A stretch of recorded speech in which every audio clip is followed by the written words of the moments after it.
All right.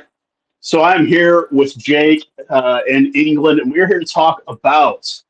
I mean, everybody wants to talk about Ireland Springboks, and I could talk about it all day, but I wanted to talk about the other big series coming up, and that's obviously England's trip to New Zealand, the debut of Scott Robertson as the coach. And I think just to even get started, Jake, how about we go back to 2019?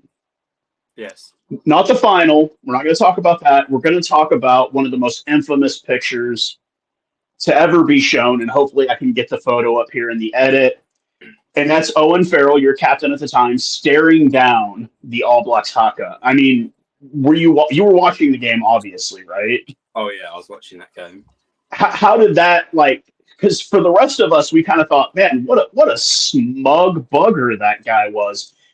Did you know at that moment, like, hey, we're gonna win this game, or was it just kind of like, whoa? Was it? How was your feeling about that?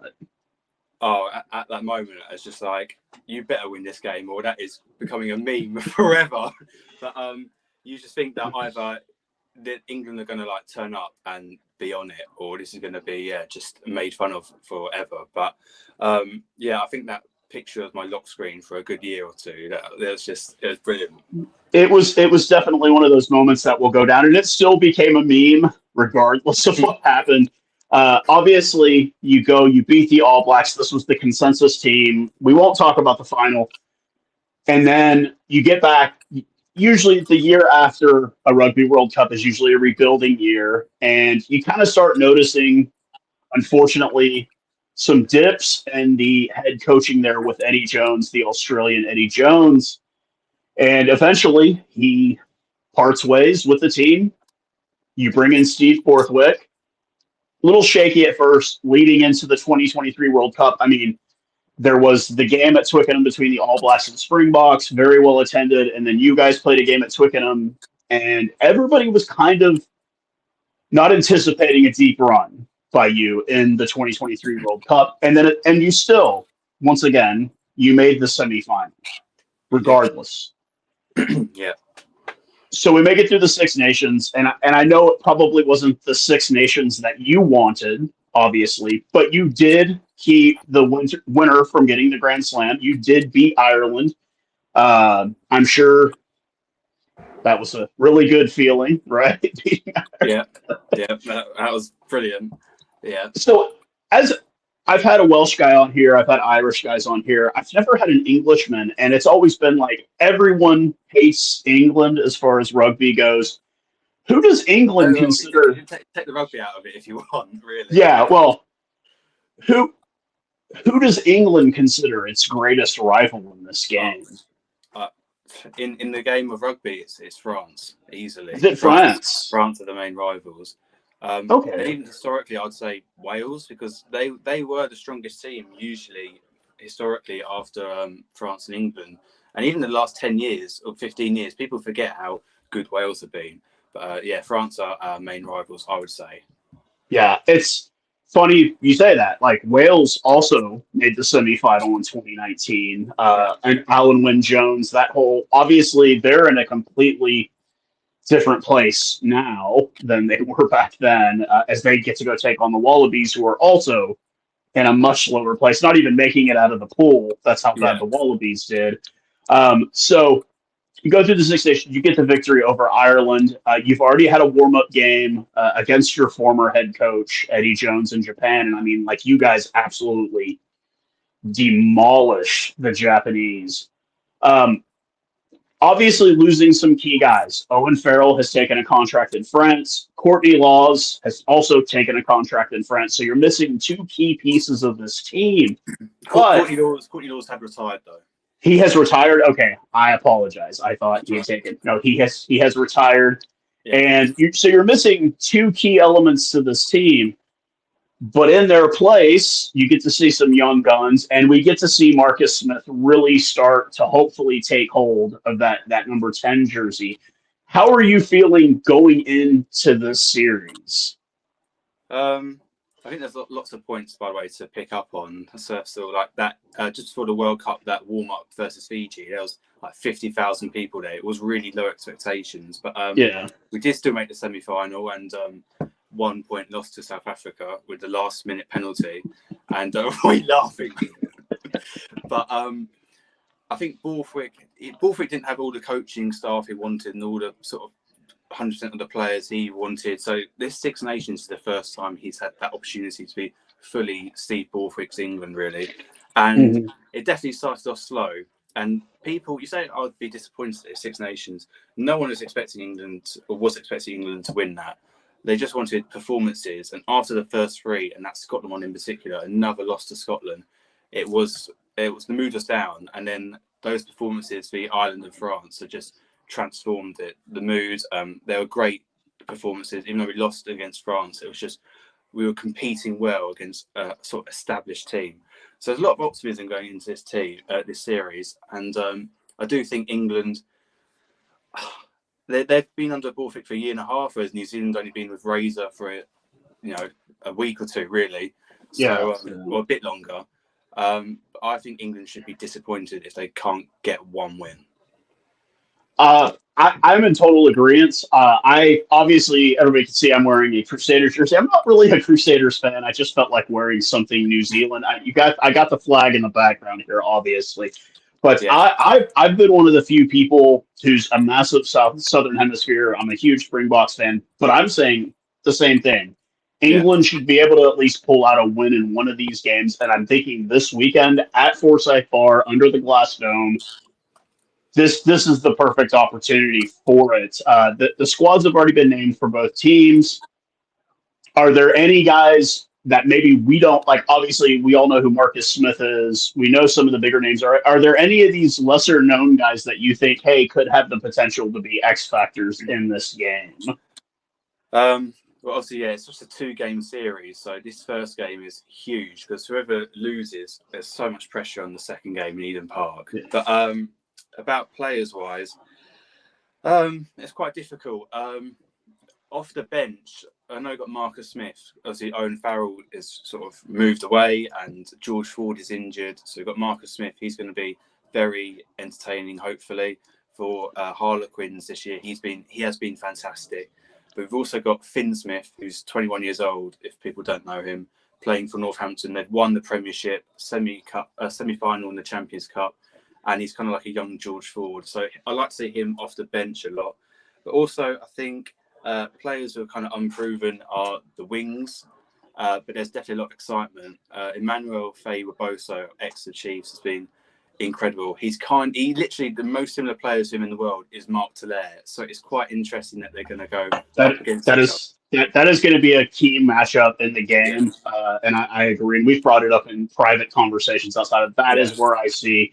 I also see a gap at lock. You do have Scott Barrett. I know you're a big Scott Barrett guy, and Patrick Tuipulotu. Patrick Tuipulotu has continued to unimpress at test time. He doesn't have that many caps. But I do think the interesting thing is Marcus Smith, Damian McKenzie. Those are both gentlemen that have done really well at club level and have both really failed to live up to that expectation at 10. They've had very, very similar sort of, sort of pathways where they're very entertaining, but there are sort of more established 10s ahead of them. So it's going to be really exciting to see them go up against each other. I agree. With this game, obviously, it's going to be, I think, a true kind of barometer of where English rugby is now. As much as I will talk smack about the Irish and everyone else, I think English rugby definitely has the potential to pull something together by 2027 and make another considerably deep run at the World Cup. With that being said, there's obviously been issues with rugby union completely around the world. The Premiership, I know you're a big fan. They're not without those issues. They've lost a couple of teams in recent years. But you were at you've been out to the games. Do you feel like it's coming back? Do you feel like the fever is coming back in England, or do you feel like it's still kind of short there a bit? The thing that will bring back some fever in England is a World Cup victory. Okay, that's what really ultimately I think when England does well and is consistent, that will bring in more fans, sadly, than the Premiership being all exciting, because England just gets the attention. And if they win a couple of Six Nations, that will do more than a good Premiership season, which is why it's kind of difficult with these French laws where you can't have players who are overseas be picked for England, because we're losing likes of Owen Farrell and Courtney Lawes kind of, but Joe Marchant, who played a lot last year, Henry Arundel, and then Jack Willis, who's arguably one of the best forwards of the season. But I went to the final, as you said, and it was the first time the Premiership final had been sold out 82k in like 10 years, and it was incredible. Like, it's one of the best days out in rugby. The Northampton fans were brilliant, and they were loud. They were proper loud. So there definitely is a fever within the rugby community. It's just on England rugby and the Premiership to sort of promote that to the non-rugby majority sort of sports fans in England. So you talk about that. You posted footage of it. It was really great to kind of see the game day atmosphere there. With that kind of being around set, what about the general? Obviously, England is a football country, and for my non-European soccer, I hate that word. It's a football country. Yeah. And obviously, it's like comparing when I ask my German colleagues how much bigger is football over ice hockey, and they're like, it's like 10-1. Yeah. What would you say? Would you say that's a fair ratio for football versus rugby? Is it like a 10-1 fan base, or is it not quite that big of a gap? It's really difficult. It's really difficult. Like, for example, the Euro's on right now, and when England's playing, the roads are dead quiet. Like, you can't hear any cars going past because everyone's watching it. But it's quite difficult, because if you look at the Six Nations, they do get in the millions of viewers, England games, and so do England football. So it's kind of maybe like, I don't know, 50, I'm guessing here, 15 million football viewers, 5 million, 3 million Six Nation ones maybe. But when you go to the club level, the Premier League is there and the Premiership is, down off the screen. That's where the big difference is, and that's why so many clubs are not making money, because they're willing to watch at test time but not willing to watch at club level. And I think that's something that is kind of everywhere now. It's kind of sadly. But if you talk about as we said, the Euros, the football's on now. I've been talking to people about, because I'm a big rugby fan, about England to play New Zealand, and they've just gone, are we? And no, because they don't know that it's on, which is a real shame. And not because they didn't want to watch it, but just it's not really been shown much outside. Because we know about it, but the marketing, I think, especially by Sky, who aren't usual rugby sort of showers, they usually show rugby league, haven't really marketed it very well, which is a shame. So when it comes to being able to watch domestic Premiership club level rugby in your country, do you have to pay? Like, is it like a cable channel to watch it, or is it shown on like public television? Or I don't know how it works in the UK. It's done kind of. It gets a bit of stick because it is a pay service. It's TNT Sports. However, I've sort of been keeping track since the Six Nations, which is obviously on free to air on ITV and BBC, and almost every weekend since the Six Nations finished till like the Champions Cup final or Premiership final, there has been a game on ITV, whether that be Champions Cup or Premiership. There's usually been one on, so maybe 7 games on free to air since, and the final included. So it's a lot more than even the football. So there are good points as well. But yes, to watch all the games or most of the games, you have to subscribe to TNT Sports. Well, I mean, to be fair, in the US, like, Major League Rugby is free to watch on TV or on an app. They do show the occasional game, but it's on like a tertiary station that nobody watches.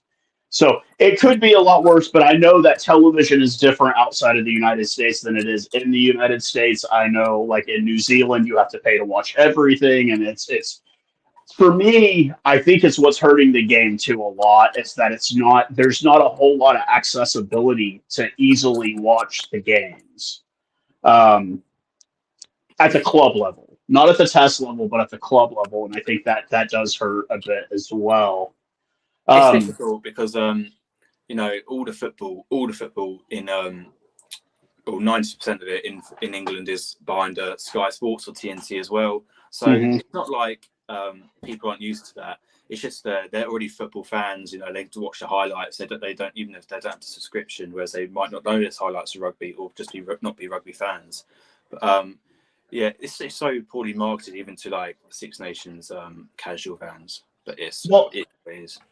So, like, back to the Rugby World Cup, you're playing in a semifinal. It's in France, so it's not too big of a time difference.